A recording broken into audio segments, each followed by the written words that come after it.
Hello every one. Software ടെസ്റ്റിങ്ങിൻ്റെ മറ്റൊരു പുതിയ വീഡിയോയിലേക്ക് എല്ലാവർക്കും സ്വാഗതം. നമ്മൾ ലാസ്റ്റ് ക്ലാസ്സിൽ കണ്ടത് സോഫ്റ്റ്വെയർ ഡെവലപ്മെൻറ്റ് ലൈഫ് സൈക്കിൾ ആണ്. അപ്പോൾ അതിനകത്ത് വേരിയസ് ആക്ടിവിറ്റീസ് എന്തൊക്കെയാണ് എന്നുള്ളതിനെ പറ്റിയാണ് നമ്മൾ ഡീറ്റെയിൽ ആയിട്ട് കഴിഞ്ഞ വീഡിയോയിൽ കണ്ടത്. ഇനി നമ്മൾ പഠിക്കാനായിട്ട് പോകുന്നത് software development life cycle models. അതായത് നമ്മൾ നേരത്തെ കണ്ട ആക്ടിവിറ്റീസിനെ എങ്ങനെ നമ്മൾ പ്ലാൻ ചെയ്യണം, ഏത് ആക്ടിവിറ്റി എപ്പോൾ ചെയ്യണം, എന്ത് സ്ട്രാറ്റജിയിലൂടെയാണ് നമ്മൾക്ക് ആ ഒരു പെർട്ടിക്കുലർ ആപ്ലിക്കേഷനെയോ അല്ലെങ്കിൽ ഒരു സോഫ്റ്റ്വെയറിനെയോ നമുക്ക് ഡെവലപ്പ് ചെയ്തെടുക്കാൻ പറ്റുന്നത് എന്നുള്ളത് തീരുമാനിക്കാൻ ഡെവലപ്പറെ ഹെൽപ്പ് ചെയ്യുന്ന ഒരു കാര്യമാണ് software development life cycle model, SDLC models എന്ന് പറയുന്നത്. അപ്പോൾ ഇതിൽ പല മോഡലുകളുണ്ട്. വാട്ടർഫോൾ മോഡലുണ്ട്, റാഡ് മോഡലുണ്ട്, വെരിഫിക്കേഷൻ ആൻഡ് വാലിഡേഷൻ മോഡലുണ്ട്, പ്രോട്ടോടൈപ്പ് മോഡലുണ്ട്, ഐട്രേഷൻ ആൻഡ് ഐട്രേറ്റീവ് മോഡൽസ് ഉണ്ട്, എജൈലുണ്ട്, സ്ക്രം മെത്തഡോളജി ഉണ്ട്. അങ്ങനെ പല SDLC മോഡൽസ് അവൈലബിൾ ആണ്. അപ്പം നമ്മൾ ഇതിനകത്ത് ഏത് ഉപയോഗിക്കണമെന്ന് തീരുമാനിക്കുന്നത് നമ്മൾ ഏത് തരം പ്രോജക്റ്റാണ് ചെയ്യുന്നത്, അത് സിമ്പിളാണോ, അതിൻ്റെ കോംപ്ലക്സിറ്റി ലെവൽ എന്താണ്, അതിൻ്റെ റിക്വയർമെൻറ്റ്സ് നമുക്കറിയാവുന്നതാണോ, അതോ ഇനി നമ്മളത് ഫോർമുലേറ്റ് ചെയ്ത് എടുക്കേണ്ടതാണോ. അപ്പം അങ്ങനെ അത്തരം കുറച്ച് കാര്യങ്ങളുടെ ബേസിസിലാണ് നമ്മൾ ഏത് മോഡലിനെയാണ് സെലക്ട് ചെയ്യേണ്ടത് എന്ന് തീരുമാനിക്കുന്നത്. അപ്പോൾ ഇന്ന് നമ്മൾ കാണാൻ പോകുന്നത് വാട്ടർഫോൾ മോഡലാണ്. അപ്പോൾ ആ പേര് പോലെ തന്നെ അപ്പം ഒരു ഫേസ് കഴിഞ്ഞു, പിന്നെ അത് കഴിഞ്ഞ് നെക്സ്റ്റ് ഫേസ്, അങ്ങനെ താഴോട്ടാണ് അതിൻ്റെ പ്രോസസ് ഫ്ലോ നടക്കുന്നത്. ലീനിയർ സീക്വൻഷ്യൽ മോഡലാണ്. ഇവിടെ ഫേസസ് എന്ന് പറയുന്നത് ഒരു കാസ്കേഡ് ടൈപ്പിലാണ് ഡെവലപ്മെൻറ്റ് പ്രോസസ്സ് പോകുന്നത്. അതായത് ഒന്ന് കഴിഞ്ഞാൽ അടുത്തത്, ഒന്നിൻ്റെ ഔട്ട്പുട്ടാണ് അടുത്തതിൻ്റെ ഇൻപുട്ട് എന്നുള്ള രീതിയിലാണ് ഇത് പോകുന്നത്. നമുക്ക് പുറകിലേക്ക് സഞ്ചരിച്ച് പോകാനായിട്ട് പറ്റത്തില്ല. ഒരു ഫേസ് കഴിഞ്ഞു അടുത്ത ഫേസ്, ആ സെക്കൻഡ് ഫേസ് കഴിയുമ്പോൾ തേർഡ് ഫേസ്, ആ ഒരു ഫോർമാറ്റിലായിരിക്കും ഇവിടെ ആക്ടിവിറ്റീസ് ക്യാരി ഔട്ട് ചെയ്യുന്നത്. ഓക്കെ. അപ്പം ഈ വാട്ടർഫോൾ മോഡലിൽ നമ്മൾ പ്രധാനമായിട്ടും ഇത്രയും ഫേസസ് ആണ് ഇൻക്ലൂഡ് ചെയ്തിരിക്കുന്നത്: requirement gathering and analysis, system design, implementation, testing, deployment and maintenance. നമ്മൾ ഇതെല്ലാം തന്നെ ഡീറ്റെയിൽഡായിട്ട് കഴിഞ്ഞ ക്ലാസ്സിൽ കണ്ടതാണ്. എങ്കിലും ഓരോന്നൊന്ന് ജസ്റ്റ് എക്സ്പ്ലെയിൻ ചെയ്ത് പോകാം. ഇതാണ് അതിൻ്റെ ഒരു പിക്ചോറിയൽ റെപ്രസെൻറ്റേഷൻ. റിക്വയർമെൻറ്റ്സിൽ തന്നെ നമ്മൾ ഗ്യാതറിംഗ് ആൻഡ് അനാലിസിസ്, അങ്ങനെ 2 ഫേസ് ഉണ്ട്. പിന്നെ design phase, implementation phase, testing phase, deployment and maintenance phase. Requirement gathering and അനാലിസിസിനകത്ത് എന്താണുള്ളത്? നമ്മൾ കസ്റ്റമേഴ്സിൽ നിന്നും അവർക്ക് എന്ത് തരം കസ്റ്റമേഴ്സിൽ നിന്നും പ്രൊഡക്റ്റിനെ പറ്റിയുള്ള ഒരു വിവരണം ശേഖരിക്കുന്നു, അതിനെ പ്രോപ്പറായിട്ട് ഡോക്യുമെൻ്റ് ചെയ്യുന്നു. അതാണ് ഒരു ഗ്യാതറിംഗ് ഫേസിൽ നടക്കുന്നത്. അതിനുശേഷം അനാലിസിസ് ഫേസിൽ നമ്മൾ എന്താണ് ചെയ്യുന്നത്?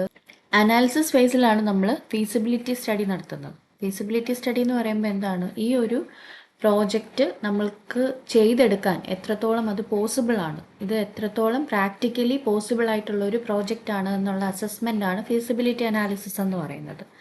അത് നമ്മൾക്ക് ഇത്ര സമയത്തിനുള്ളിൽ ചെയ്തു തീർക്കാൻ പറ്റുമോ, ഇത്ര ബഡ്ജറ്റിനുള്ളിൽ അത് ചെയ്തെടുക്കാൻ പറ്റുമോ, നമ്മൾക്ക് ഇന്ന സ്റ്റാൻഡേർഡ്സും കാര്യങ്ങളും ഒക്കെ കൺഫേം ചെയ്തുകൊണ്ട് ഈ ഒരു പെർട്ടിക്കുലർ പ്രോജക്റ്റിനെ ചെയ്യാൻ പറ്റുമോ എന്നുള്ളതൊക്കെയാണ് നമ്മൾ ഫീസിബിലിറ്റി അനാലിസിസിൽ ചെയ്യുന്നത്. അപ്പം ഇതാണ് ഒരു പ്രോജക്റ്റ് തുടങ്ങുന്നതിൻ്റെ ഒരു ഫൗണ്ടേഷൻ സ്റ്റേജ് എന്ന് പറയുന്നത്. നെക്സ്റ്റ് എന്ന് പറയുന്നത്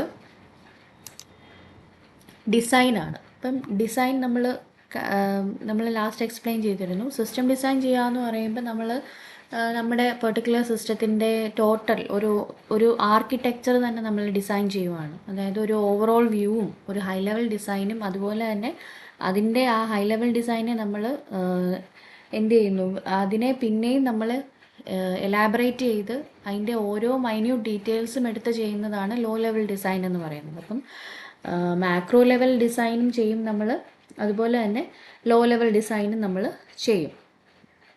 ഇപ്പോൾ ഇതിലാണ് നമ്മൾ ഡേറ്റാബേസ് ഒക്കെ ഡിസൈൻ ചെയ്യുന്നത്. അതേപോലെ തന്നെ ആൽഗോറിതംസ്, സ്യൂഡോ കോഡ്സ്, പിന്നെ അതുപോലെ data flow diagrams, control flow diagrams, അങ്ങനെ തുടങ്ങി ഡേറ്റ ഡിക്ഷണറീസ്, ഇതൊക്കെ നമ്മൾ ഡിസൈൻ ചെയ്ത് എടുക്കുന്നത് ഈ സിസ്റ്റം ഡിസൈനിൻ്റെ സമയത്താണ്. അപ്പോൾ ഓവറോൾ സിസ്റ്റം ആർക്കിടെക്ചറിനെ നമ്മൾ ഡിസൈൻ ചെയ്ത് വെക്കുന്നത് സൊല്യൂഷൻ ആർക്കിടെക്ട്സ് ആയിരിക്കും അത് ചെയ്യുന്നത്. അപ്പോൾ ഇതിനെ ബേസ് ചെയ്തിട്ടായിരിക്കും നമ്മുടെ അടുത്ത ഈ ഒരു ഇത്രയും കാര്യം റെഡി ആയിട്ട് കഴിയുമ്പോഴാണ് നമ്മൾ അടുത്ത ഫേസിലേക്ക് പോകുന്നത്, അതായത് ഇംപ്ലിമെൻറ്റേഷൻ ഫേസ്. നമുക്കറിയാം ഇതിനെ നമ്മൾ കോഡിംഗ് ഫേസ് എന്നും ഡെവലപ്മെൻറ്റ് ഫേസ് എന്നും ഒക്കെ പറയും. അപ്പം ഈ ഒരു പെർട്ടിക്കുലർ ആക്ടിവിറ്റിയുടെ സമയത്താണ് എന്ത് ചെയ്യുന്നത്, സോഫ്റ്റ്വെയർ ഡിസൈനിനെ ഒരു സോഴ്സ് കോഡാക്കി കൺവേർട്ട് ചെയ്യുന്നത്. അപ്പം നമ്മൾക്ക് അനുയോജ്യമായ അല്ലെങ്കിൽ നമ്മൾക്ക് ഏത് പെർട്ടിക്കുലർ ഹൈ ലെവൽ ലാംഗ്വേജിലാണ് നമ്മൾ സ്കിൽഫുൾ ആയിട്ടുള്ളത് അതിനെ ബേസ് ചെയ്തിട്ട് നമ്മുടെ ഡെവലപ്പേഴ്സ് എന്ത് ചെയ്യും, നമ്മുടെ സിസ്റ്റത്തിനെ നേരത്തെ പിടിച്ചു വെച്ചിരിക്കുന്ന ആർക്കിടെക്ചേഴ്സിനെ എന്ത് ചെയ്യും, ഒരു സോഴ്സ് കോഡാക്കി ഡെവലപ്പ് ചെയ്ത് മാറ്റും. അപ്പം ഇതാണ് ഇംപ്ലിമെൻറ്റേഷൻ ഫേസിൽ നടക്കുന്നത്. ഇനി കോഡിംഗ് എല്ലാം റെഡിയായി, നമ്മുടെ സോഫ്റ്റ്വെയർ റെഡിയായി, അത് കഴിയുമ്പോൾ എന്താണ്, നമ്മളതിനെ ടെസ്റ്റ് ചെയ്ത് നോക്കുക എന്നുള്ളതാണ്. അതായത് എന്തെങ്കിലും ഇഷ്യൂസ് വല്ലതും ഉണ്ടോ എന്ന് നമ്മൾ ഐഡൻറ്റിഫൈ ചെയ്യാൻ വേണ്ടി ഉപയോഗിക്കുന്ന പ്രോസസ്സാണ് ടെസ്റ്റിംഗ് എന്ന് പറയുന്നത്.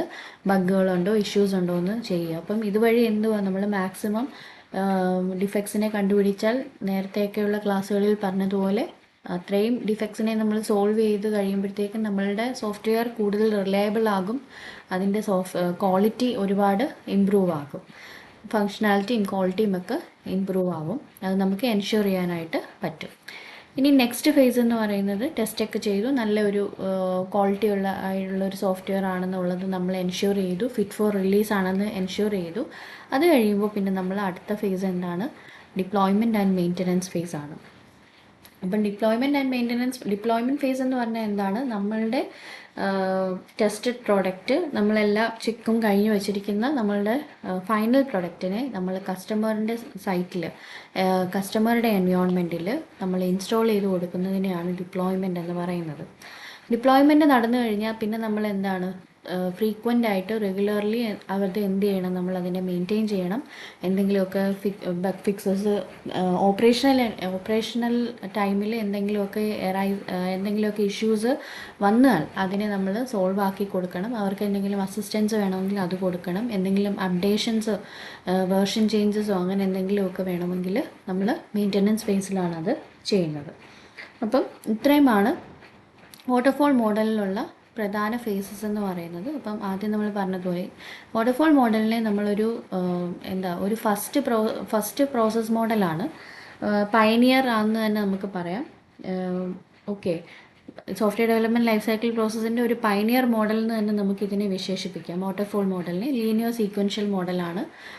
ഇതൊരു കാസ്കേഡഡ് വേയിലാണ് ഇതിൻ്റെ ഡെവലപ്മെൻറ്റ് പ്രോസസ്സ് ഓരോ ഫേസുകളും പോകുന്നത്. ഒന്ന് കഴിഞ്ഞാൽ അടുത്തത്, അത് കഴിഞ്ഞാൽ അടുത്തത്, ആ ഒരു രീതി, അതാണ് കാസ്കേഡ് ചെയ്യുക എന്ന് പറയുന്നത്.